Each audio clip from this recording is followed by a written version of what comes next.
샬롬, 안녕하세요. 6월 20일 화요일, 오늘도 말씀을 사모하여 이 자리에 함께 하시는 성도님들을 축복합니다. 오늘은 열왕기하 7장의 말씀을 함께 나누실 텐데요. 7장 16절부터 18절의 말씀을 함께 읽도록 하겠습니다. 백성들이 나가서 아람 사람의 진영을 노략한지라 이에 고운 밀가루 한 스아에 한 세겔이 되고 보리 두 수아가 한 세겔이 되니 여호와의 말씀과 같이 되었고, 왕이 그의 손에 의지하였던 그의 장관을 세워 성문을 지키게 하였더니 백성이 성문에서 그를 밟음에 하나님의 사람의 말대로 죽었으니 곧 왕이 내려왔을 때에 그가 말한 대로라. 하나님의 사람이 왕에게 말한 바와 같으니 이르기를 내일 이맘때에 사마리아 성문에서 보리 두 수아를 한 세겔로 매매하고 고운 밀가루 한 스아를 한 세겔로 매매하리라 한즉.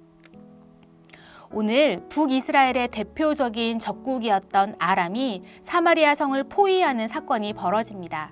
사실 아람이 이스라엘을 공격한 것은 이번이 처음이 아니었습니다. 수차례 아람은 북이스라엘을 공격했습니다.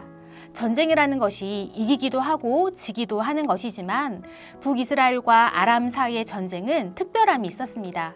바로 전쟁의 승패가 강력한 군대가 아니라 하나님께 달려 있었기 때문입니다. 그 대표적인 예가 어제 본문이었던 6장에 나오는데요.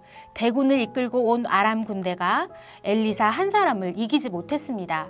아람 군대가 힘이 약해서일까요? 아니죠. 하나님께서 북이스라엘을 지키셨기 때문이었습니다. 오늘 본문에서도 아람 왕은 그의 온 군대를 모아 다시 사마리아를 에워쌉니다. 그러자 사마리아 성의 백성들이 극심한 기근에 처하게 됩니다. 어찌나 심했던지 물가 폭등은 물론이요, 먹을 것이 없어서 자기 아들을 삶아먹는 지경에까지 이르게 됩니다. 여기까지만 보면 이 전쟁은 아람의 승리로 끝날 것처럼 보입니다. 그런데 이 전쟁이 어떻게 끝이 나나요? 우리가 잘 알고 있듯이 이스라엘의 구원으로 마무리됩니다. 하나님은 생각지도 못한 방법으로 이스라엘을 구원하셨습니다. 이야기의 전개가 조금은 낯설게 느껴지기도 하는 이 오늘의 사건을 통해서 우리에게 보여주시는 하나님의 교훈을 배우는 시간이 되기를 소망합니다. 국가의 생존이 걸린 이 심각한 상황에서 하나님께서는 의외의 인물들을 등장시키십니다. 첫 번째는 여호람 왕입니다. 여호람은 아버지 아합의 뒤를 이어 왕이 되었으나 여전히 여호와 보시기에 악을 행하는 왕이었습니다. 아무리 악한 왕이어도 이 백성의 고통 앞에서는 자기 옷을 찢으며 애통해 했습니다. 하지만 거기까지일 뿐 이 모든 일의 책임을 하나님의 선지자 엘리사에게 돌리고 있습니다. 아마도 왕은 엘리사가 이전에 아람의 군대를 살려 보냈기 때문에 이런 일이 일어났다고 생각했던 것 같습니다. 그러나 실상은 여호람 자신과 북이스라엘 백성들의 불신앙 때문이었는데 말입니다. 그런데도 왕은 자신의 모습을 살펴보기는커녕 하나님의 선지자에게 책임을 전가하고 있는 것입니다. 그뿐만 아니라 여호람은 더 이상 하나님을 신뢰하지 않겠다고 말합니다. 6장 33절입니다. 무리와 말을 할 때에 그 사자가 그에게 이르니라. 왕이 이르되 이 재앙이 여호와께로부터 나왔으니 어찌 더 여호와를 기다리리요. 이 전쟁이 여호와께로부터 나왔다는 것을 알았다면 그 누구보다 하나님을 찾고 기도했어야 할 왕이 더 이상 하나님을 신뢰하지 않습니다. 과연 이 사건이 왜 일어났는지를 가늠케 하는 모습입니다. 두 번째는 여호람이 의지했던 한 장관입니다. 하나님의 선지자 엘리사가 내일이면 이 모든 상황이 나아질 것이라고 말했습니다. 모든 사람이 듣고 싶어 하던 이야기였습니다. 그런데 이 사람의 반응이 참 놀랍습니다. 7장 2절입니다. 여호와께서 하늘에 창을 내신들 어찌 이런 일이 있으리요. 이 사람이 지금 무슨 말을 하고 있습니까? 아무리 하나님이어도 이 문제는 해결할 수 없을 거다라고 말하는 것입니다. 하나님의 능력을 믿지 못할 뿐 아니라 부정적인 태도까지 보입니다. 한편으론 얼마나 상황이 힘들었으면 그랬을까 이해가 되기도 합니다만 하나님은 자신을 향한 이러한 불신의 태도를 기뻐하지 않으셨습니다. 결국 장관은 엘리사의 말대로 하나님이 하신 이 놀라운 일들을 눈으로 보았지만 먹지 못하고 죽음을 맞이하게 됩니다. 세 번째는 4명의 나병 환자들입니다. 이들은 소외된 사람들이었습니다.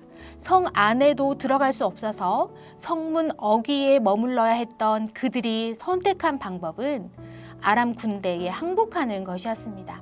그런데 가보니 아람 군대의 장막이 텅 비어 있는 것이 아니겠습니까? 하나님께서 아람 군대로 도망하게 하신 것이었습니다. 이 모습을 본 나병 환자들은 배불리 먹고 마시며 지금껏 누리지 못한 것들을 마음껏 누렸습니다. 그런데 그것도 잠시 이 기쁜 소식을 자기들만 알고 있는 것이 선하지 않다는 것을 깨닫습니다.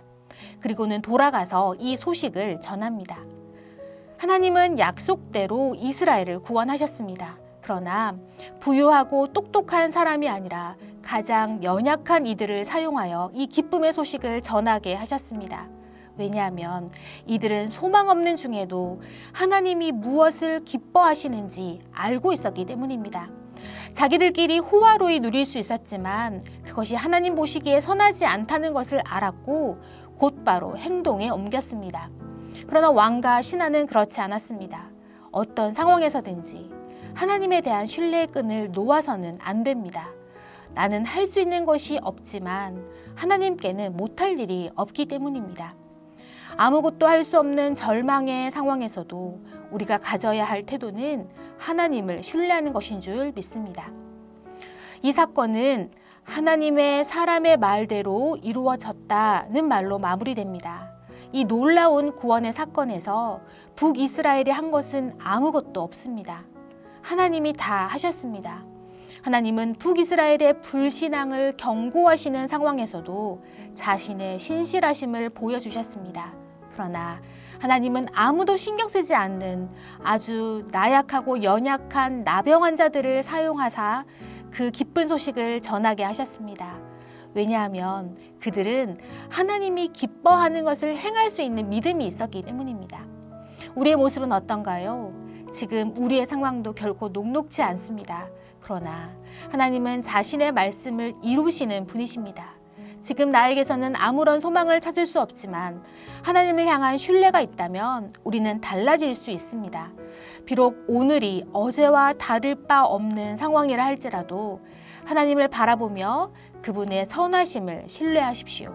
그리고 하나님이 기뻐하시는 일에 믿음으로 반응하십시오.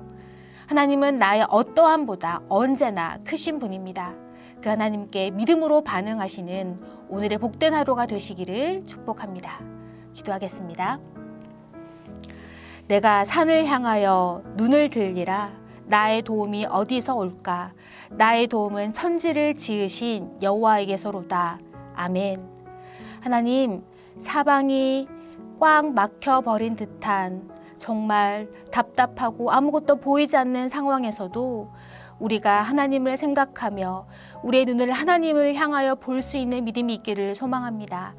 나에게서 소망을 찾을 수 없을 때라도 나를 지키시겠노라 말씀하시는 그 하나님의 말씀을 신뢰하며 주를 향하여 믿음의 반응을 보일 수 있는 우리가 되기를 소망합니다. 주님, 우리의 작은 이 연약한 행동 하나를 통해서 주님의 일하심을 보여주며 하나님을 향한 그 믿음을 놓지 않는 그런 신실한 믿음의 사람들이 되는 우리가 될 수 있도록 주님 축복하여 주옵소서. 감사드리며 예수님의 이름으로 기도합니다. 아멘.